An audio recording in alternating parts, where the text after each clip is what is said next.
जी, मैं इस वक्त अमरीकी रियासत टेक्सास का जो एक खूबसूरत इलाका है ह्यूस्टन, वहाँ पे मौजूद हूँ। मेरे साथ इस वक्त मौजूद है मिसबा चौधरी, जो कानून की मुश्काफियों से, कानून के रमूज़ व इसरार से इस कदर आगाह हैं कि यहाँ पर जो इमिग्रेशन के मसाइल होते हैं वो उनको देखती हैं। इमिग्रेशन के अंदर जितने भी मसाइल आते हैं वो उस हवाले से अपनी महारत रखती हैं। आज हम इनसे गुफ्तगू करेंगे यहाँ पर जो अमेरिका में इमिग्रेंट्स आते हैं उनको किस तरह के मसाइल दरपेश होते हैं, क्या क्या बड़े चैलेंजेस सामने आते हैं और इनकी गुफ्तगू से आने वाले वक्त में कौन लोग फायदा उठा सकते हैं, इसके हवाले से भी यहाँ पर सूरत हाल सामने आएगी।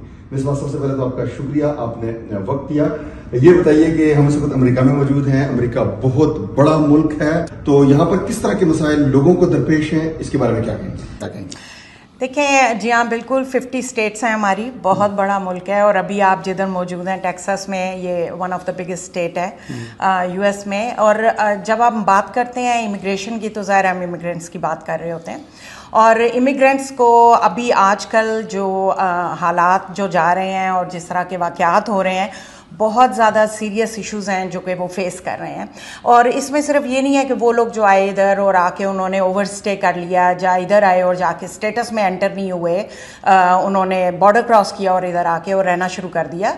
उसके अलावा वो लोग जो ग्रीन कार्ड होल्डर हैं, जो परमानेंट रेजिडेंट हैं, और वो लोग जो कि यूएस सिटीज़न हैं, वो भी इस तरह के जो उनसे मामलात हो रहे हैं कि उनको बहुत केयरफुल और बहुत एहतियात से इमिग्रेशन के मामलात में रोज़मर्रा की ज़िंदगी में रहना पड़ता है। अच्छा, मुझे ये बताइए कि डोनाल्ड ट्रंप दोबारा अमेरिका के प्रेसिडेंट हैं इस वक्त, और इनके आने के बाद पूरी दुनिया के अंदर एक शोर गुगा बपा है कि पॉलिसीज़ के अंदर चेंज आया है, लोगों की यहाँ पर जो एडजस्टमेंट है वो मुश्किल हुई है।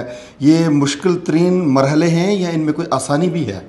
देखिए, ऐसा नहीं है कि मुश्किल मरहलात ही सारे हो रहे हैं। वो आपको पता है कि जब कोई भी नया सेटअप स्टार्ट होता है तो उसमें एक्सट्रीम थोड़ी सी नज़र आती है, थोड़े मामलात, फिर किस तरह हम उनको हाइप करते हैं मीडिया में, ये और सिचुएशन है।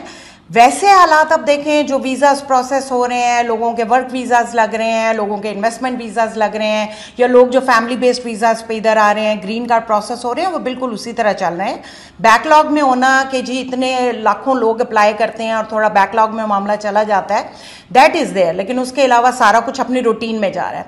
जो एक हिकअप आया है, वो हिकअप ये है कि वो लोग जो इधर आते हैं और ओवरस्टे कर जाते हैं या बॉर्डर क्रॉस करके एंटर होते हैं और अपना स्टेटस में, मतलब इलीगली, जी बिल्कुल, उनको हम EWI कहते हैं, इलीगल, बॉर्डर क्रॉस किया, उनके पास एडमिशन नहीं है, वो लोग एंटर हो गए यूएस में, तो जाहिर स्टेटस नहीं है उनके पास, तो वो लोग फिर मुसीबत में आते हैं। उसके अलावा एक और जो बहुत इशू बड़ा है जो कि लोग समझते नहीं है, वो ये है कि जी कोई क्रिमिनल चार्ज तो नहीं है, और जैसे DUI में इन्वॉल्व हो गए, थ्रेफ्ट चार्ज आ गया, या कोई किसी किस्म का कोई ट्रैफिक इश्यूज रिपीटेडली होते जा रहे हैं, और जो उनसे डोमेस्टिक वायलेंस है, अगर वो इस तरह की सिचुएशन जो उनके खिलाफ केसेस नजर आ रहे हैं या उनमें वो इन्वॉल्व हैं, ओपन क्रिमिनल केसेस हैं, तो फिर then they are in problem. अगर वो इमिग्रेंट्स हैं और उनके इमिग्रेशन के साथ या केसेस फाइल हैं या वो कोर्ट सिस्टम में मौजूद हैं और वो कोर्ट के थ्रू अपनी इमिग्रेशन प्रोसेस करने की कोशिश कर रहे हैं। मिसबा, आपका कानूनी तजर्बा यहाँ पे काफ़ी है, आपने बहुत सारे लोगों को जो है वो इस प्रोसेस से गुजारा, आपकी जो एक्सपर्टीज़ हैं उससे लोगों ने फ़ायदा हासिल किया। आप मुझे ये बताइए, जिन आप क्रिमिनल एक्टिविटीज़ की बात कर रही हैं, ये किसके ऊपर इसका बार गिरता है? जो ग्रीन कार्ड है वो उसकी जद में आएगा, या जो नेचुरलाइज हो करके पासपोर्ट ले चुके हुए हैं वो भी ख़तरे में होंगे? देखें, जो लोग सिटीज़न हैं, ये उनको सिटीज़नशिप को रिवोक करना या सिटीज़नशिप को हटाना, वो इट्स टफर। लेकिन ये कि फिर भी ये नहीं होता कि अगर वो क्राइम में इन्वॉल्व हैं या उनके खिलाफ क्रिमिनल चार्जेस हैं तो कोई एक्शन नहीं लिया जा सकता।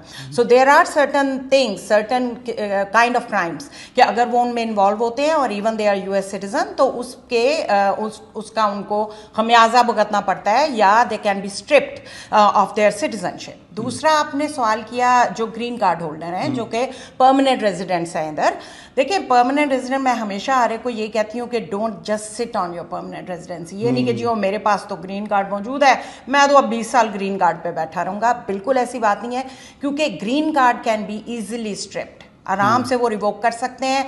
आपको कोर्ट सिस्टम में, जिसको कि हम डिपोटेशन कहते हैं आम लैंग्वेज में, या रिमूवल प्रोसीडिंग कहते हैं, वो आपको जज के सामने लेके जा सकते हैं और रिमूवल प्रोसीडिंग में लेके जा सकते हैं और ग्रीन कार्ड खत्म हो सकता है। सो मैं ये समझती हूँ कि हमेशा ऐसे ही होना चाहिए कि बहुत केयरफुल आपको रहना चाहिए और मुश्किल से बच के रहना चाहिए। लेकिन कई दफ़ा ऐसी सिचुएशन होती है अननोइंगली, अनवॉलंटरली इंसान किसी सिचुएशन में इन्वॉल्व हो जाता है।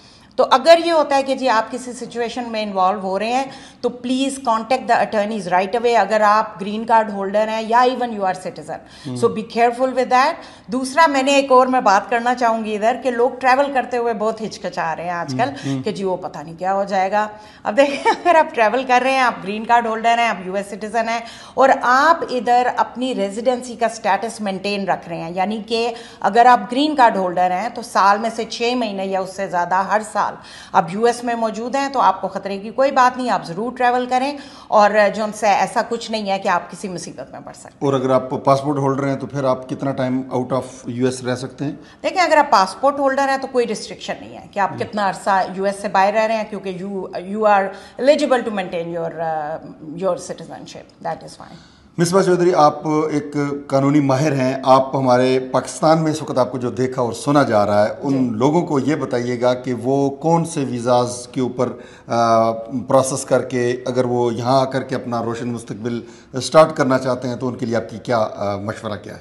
देखिए, मैं खुद पर्सनली अमेरिका में मुझे रहते बहुत साल हो गए, 30+ ईयर्स, और मैं ये समझती हूँ it's a land of opportunity. मैंने ये नहीं कि मैं खुद इमिग्रेंट हूँ या मैं खुद एक इमिग्रेशन अटर्नी हूँ तो मैं ये कह रही हूँ, कुछ भी हो जाए मैं समझती हूँ कि America is and will stay and remain the land of opportunity. वो लोग जो फ्यूचर अपना बनाना चाहते हैं ज़रूर इधर आइए, लेकिन ये है कि प्रॉपर वीज़ाज लेके आइए। प्रॉपर एंट्री जी, अगर देखें बहुत किस्म के वीज़ाज हैं। लोग इन्वेस्टमेंट वीज़ाज बहुत करते हैं, E2 बहुत ज़्यादा पाकिस्तानी जिनके हम प्रोसेस करते हैं ऑल ईयर लॉन्ग, और माशाल्लाह बहुत अच्छा हमारा सक्सेस रेट है। फिर L1 वीज़ा पे वो लोग जिनकी कंपनीज मौजूद हैं पाकिस्तान में, दुनिया में कहीं भी, और पेरेंट कंपनी है और वो अमेरिका में अपनी कंपनी इस्टेब्लिश करते हैं और बिजनेस करना चाहते हैं, उनके जो एम्प्लॉयज़ होते हैं जो कि से एग्जीक्यूटिव्स हैं, मैनेजरियल पोजीशन में हैं, स्किल्ड वर्कर्स हैं, जिनको स्किल्स पर्टिकुलर स्किल्स क्वालिफाई करते हैं अपनी कंपनी के अंडर, वो L1 वीज़ाज़ पे इधर आते हैं।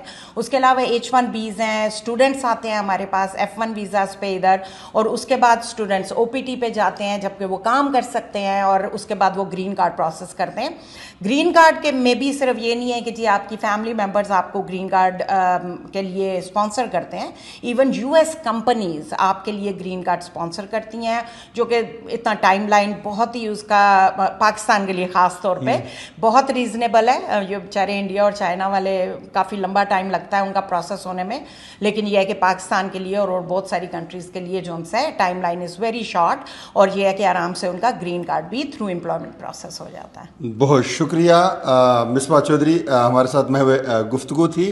मिसबा चौधरी का यहाँ पर ये कहना था कि लैंड ऑफ अपॉर्चुनिटी है ये अमेरिका। ये खुद चूंकि मिसबा चौधरी जो है वो इमिग्रेशन अटॉर्नी है और तमाम कानून के उन मराहिल से बखूबी आगाह हैं जिनसे गुजर कर यहाँ पर रोशन मुस्तकबिल का आगाज किया जा सकता है।